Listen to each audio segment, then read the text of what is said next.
The Book of Ruth. It's a brilliant work of theological art, and it invites us to reflect on the question of how God is involved in the day-to-day joys and hardships of our lives. There are three main characters in the book: Naomi the widow, Ruth the Moabite, and Boaz the Israelite farmer. And their story is told in 4 chapters that are beautifully designed. Let's just dive in and see how this all unfolds. Chapter 1 opens with this line, "In the days when the judges ruled," and it reminds us of the very dark and difficult days from the book of Judges. And here we meet an Israelite family in Bethlehem, struggling to survive through a famine. And so in search of food, they move on to the land of Moab, Israel's ancient enemy.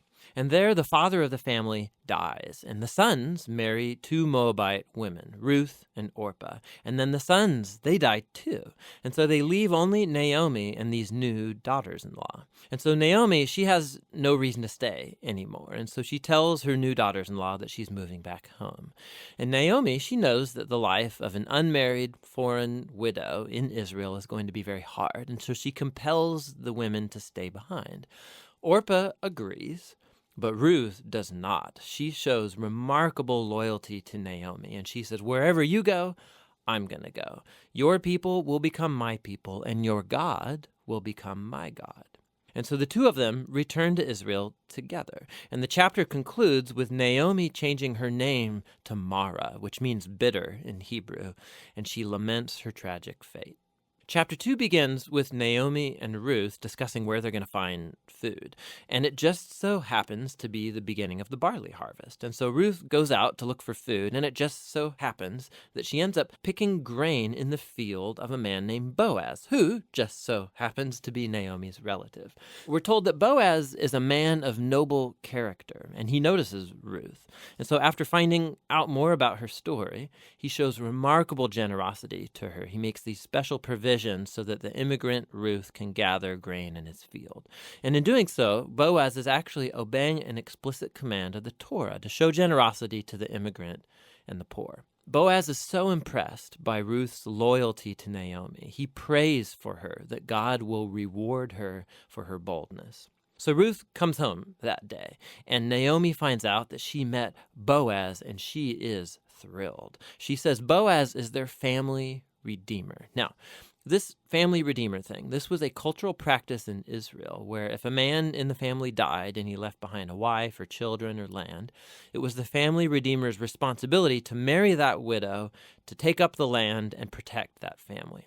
So Naomi, she begins to hope that perhaps there might still be a future for her family. Chapter 3 begins with Naomi and Ruth making a plan to get Boaz to notice their situation. So Ruth is going to stop wearing clothes of a grieving widow, and she's going to show signs that she's available to be married. And so Ruth goes to meet Boaz on the farm that night. And as she approaches, Boaz wakes up and he's totally startled.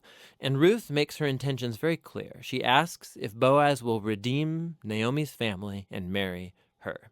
Boaz is once again amazed by Ruth's loyalty to Naomi and her family, and he calls Ruth a woman of noble character. It's the same term used to describe the woman of Proverbs 31. So Boaz tells Ruth to wait until the next day, and he will redeem both Ruth and Naomi legally before the town elders.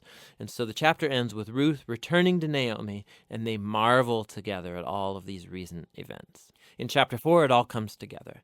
It turns out, at the last minute, Boaz discovers there is a family member who's closer to Naomi than he is, and he's actually eligible before him to redeem the family. But at the last second, this family member finds out that he's going to have to marry Ruth, the Moabite, and so he declines. But Boaz, remember, he knows Ruth's true character, and so he acquires the family property of Naomi, and he marries Ruth. And so just at the beginning, how Ruth was loyal to Naomi's family, so now Boaz is loyal to Naomi's family as well.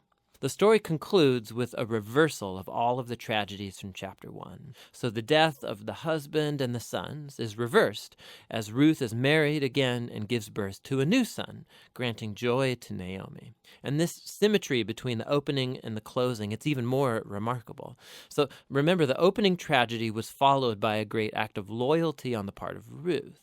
And that is now matched by Boaz's act of loyalty that leads to the family's final restoration. And this symmetry, it highlights the design of the internal chapters as well. So each of the chapters begins with Naomi and Ruth making a plan for their future, and that's followed by a providential meeting between Ruth and Boaz, and each chapter concludes with Naomi and Ruth rejoicing at what's taken place. This story is beautifully designed, and that design actually connects with a really interesting feature of the story, and that's how little God is mentioned.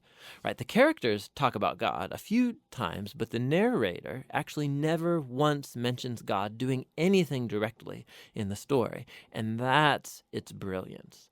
Because God's providence is at work behind every scene of this story, weaving together the circumstances and choices of all these characters. So Naomi, her tragedy leads her to think that God is punishing her, but actually the whole story is about God's mission to restore her and her family.